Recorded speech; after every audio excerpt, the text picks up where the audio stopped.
So now let's get on with the review. I've been running this plate carrier for the past year or so, and it's been to quite a few games and it's held up really nicely. Just starting with the quality, the plate carrier I had before this one would be the Condor MOPC.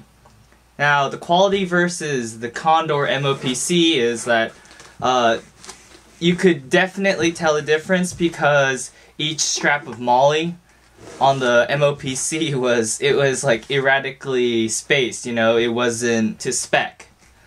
So on the Banshee, you can, once you get the Banshee in your hands, you can easily tell that every single row or column of molly is going to be properly spaced and you won't have issues mounting any pouches. Also with the Banshee, you can tell that the fabric quality is just great and the stitching is phenomenal. Another great thing about the Banshee that I noticed when trying on other plate carriers is that this Velcro flap here, not down here, but this main part right here, it's really tough Velcro, and it really adheres to itself very well. However, there are some issues with pouch wobble in the front here, and you can see that's kind of wobbling around there.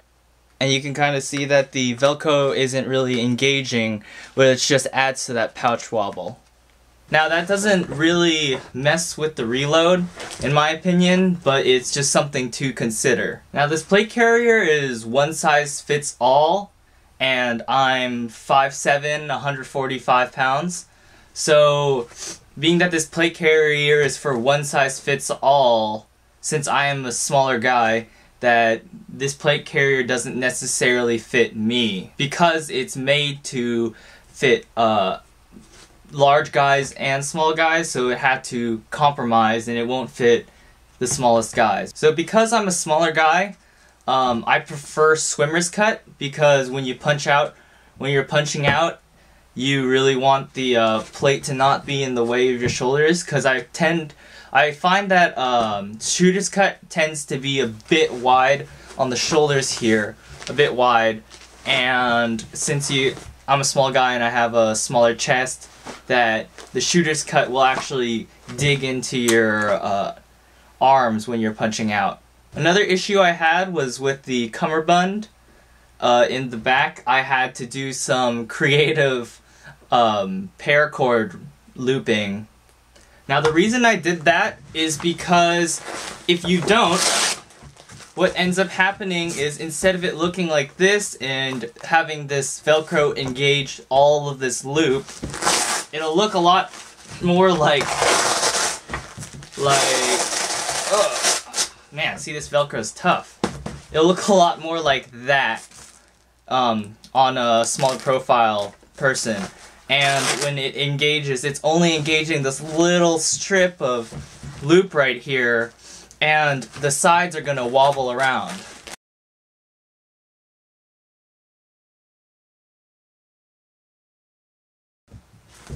So if you want the Velcro here on the cummerbund to look like this, you're gonna have to do some creative paracord looping in the back. Another issue I had with this plate carrier would be these shoulder straps. So I am small enough to not have to use the aftermarket shoulder straps on the plate carrier because I can overlap it right here. But the issue is that you see that these shoulder straps are really placed very wide on the plate carrier, so they really sit on the ends of your shoulders. Now this is okay if you're not putting a lot of stuff on your plate carrier, but if you are, it's going to create a lot of stress on the outside of your shoulders and it's not going to be very comfortable. So now I'm going to get into the price of the plate carrier. So a few years ago, this plate carrier actually went for around $100, I believe. They were getting it for like $110 or something, $115. Last year when I got mine, the price was around $140 to $130.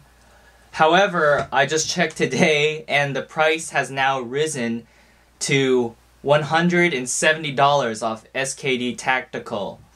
Now that's a bit ridiculous that it's just been they've been driving up the price because of its popularity. I don't really know what the future holds for this plate carrier in terms of price.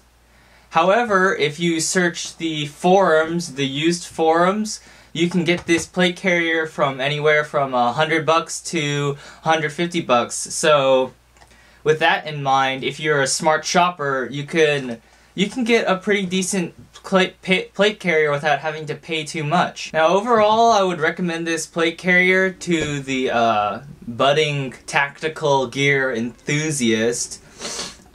This really bridges the gap between airsoft gear like your Condor and your Pantac stuff to real steel gear, stuff that is meant to be used by law enforcement or military, which means this stuff's going to be pretty high quality. And another great thing about this is that it's made in the US. Considering the price and the price history, as it stands now, I still think that this plate carrier is a great budget option for starting out in real steel tactical gear.